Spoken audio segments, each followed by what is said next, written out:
Donc, je recommence. Je devrais avoir dans quelques secondes, on devrait avoir du son. Si c'est le cas, je m'en excuse. Je sais pas trop ce qui s'est produit.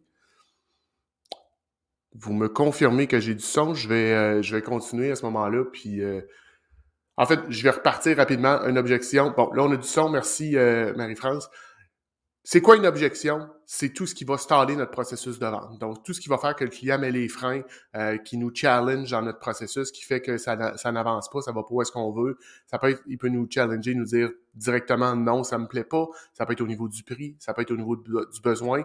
Le client peut croire que son besoin est déjà rempli, mais c'est pas nécessairement le cas. Il peut vous dire que c'est pas le bon moment, rappelle-moi dans 6 mois. Peut parler de budget. En fait, ça peut être direct, comme je viens de le dire, où est-ce que le client verbalise ce qui est son problème, mais ça peut être aussi une objection indirecte. On parle de ghosting dans ce temps-là, c'est-à-dire que le client disparaît de la surface de la planète, on n'en entend plus parler et c'est un problème en soi.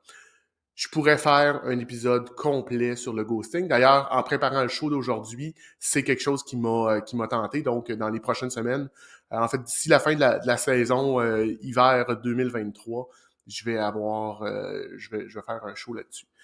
Mais c'est beau de savoir c'est quoi une objection, comprendre le quoi, le comment ça peut se démontrer. Le client nous met les freins, nous empêche d'aller de l'avant dans notre processus. Comme je le disais tout à l'heure, pas de son, bien évidemment, mais mon processus de vente est quand même assez bien défini. On parle d'acquisition, de qualification, de prise de besoin, de solution, en fait, le développement de la solution. Ensuite de ça, on parle de négociation, décision et suivi suite à ça.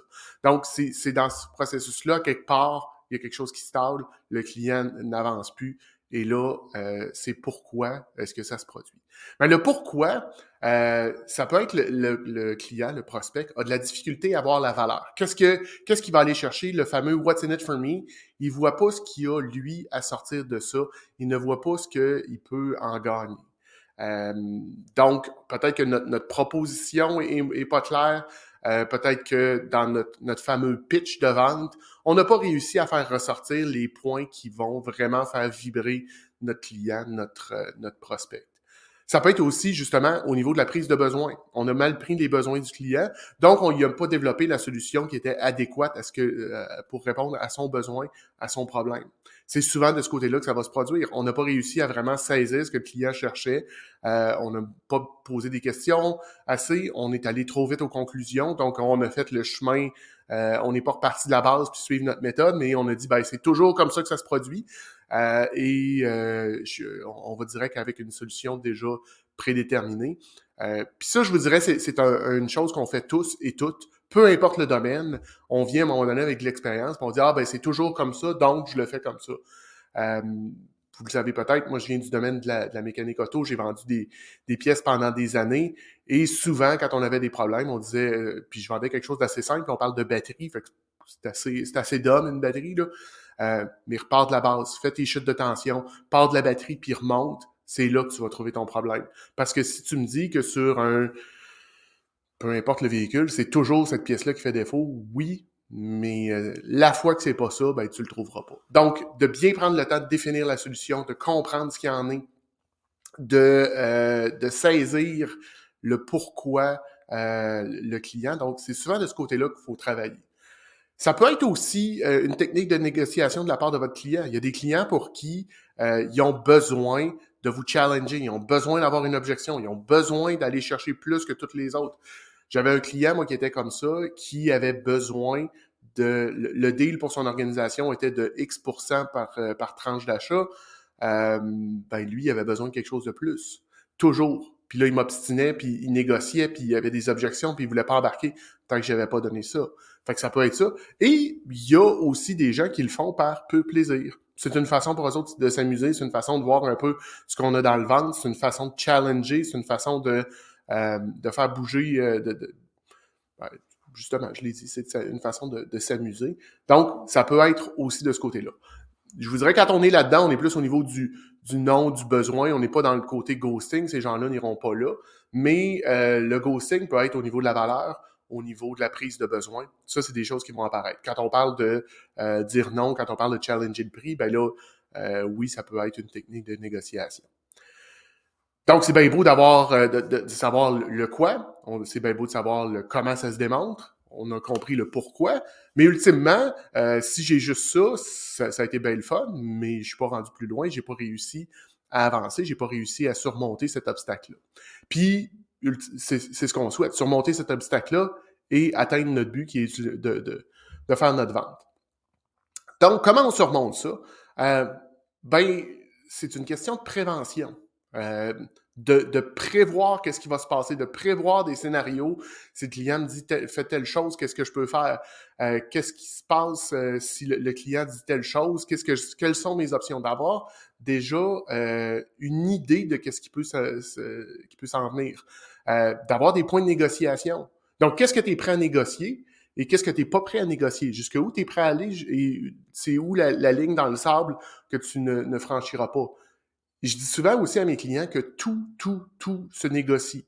On pense souvent que la négociation, c'est juste le prix, c'est juste l'argent, mais il y a plus que ça qu'on peut négocier. On peut négocier des termes comme la date de départ, les délais, les termes de paiement. Est-ce qu'on rajoute des choses? Est-ce que, donnez-moi juste une petite seconde, mais il y a beaucoup, il y a de l'intangible aussi que vous pouvez négocier. Puis, vous pouvez aussi demander des choses de la part de votre client.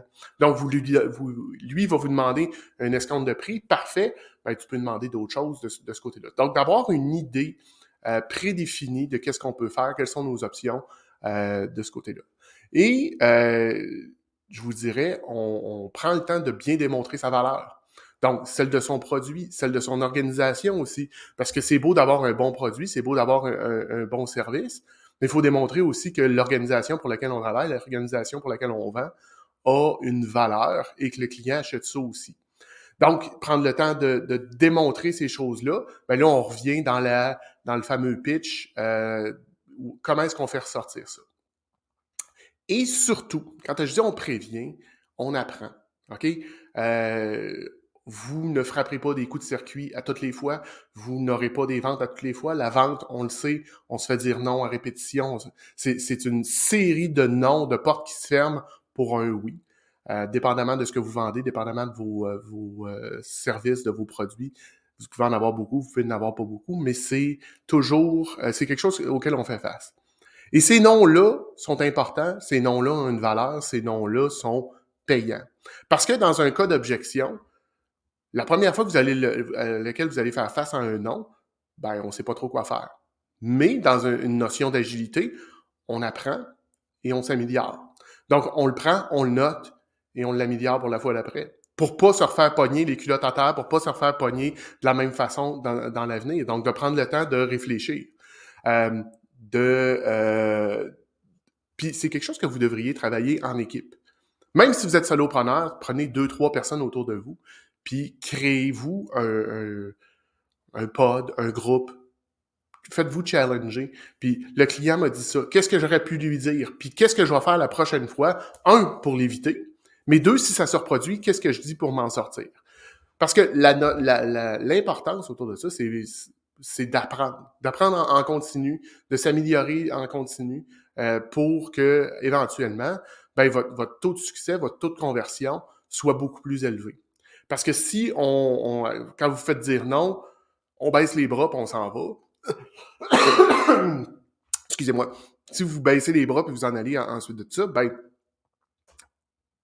vous t'offrez pas longtemps parce que les noms vont venir souvent. C'est important de comprendre pourquoi votre client dit non, qu'est-ce que vous auriez pu dire, puis comment on va aller de l'avant de ce côté-là. C'est pas mal ce que j'avais. C'était un peu plus court ce matin, puis je m'en excuse. Le week-end a été plus difficile que je pensais. Là, vous savez peut-être, je suis patrouilleur de ski, puis on a eu une fin de semaine chargée de ce côté-là. Donc, un petit peu moins de questions, un petit peu moins d'énergie de mon côté. Je reviens. Une autre chose que vous pouvez, pour comment on surmonte ça, poser des questions à votre client. Poser des questions. Puis, c'est Sébastien Pelland, que vous connaissez peut-être, qui dit que lui, il est comme un enfant de 4 ans. Il pose le pourquoi. Poser des questions aux clients. C'est là que vous allez trouver la source de l'objection. C'est là que vous allez comprendre le pourquoi.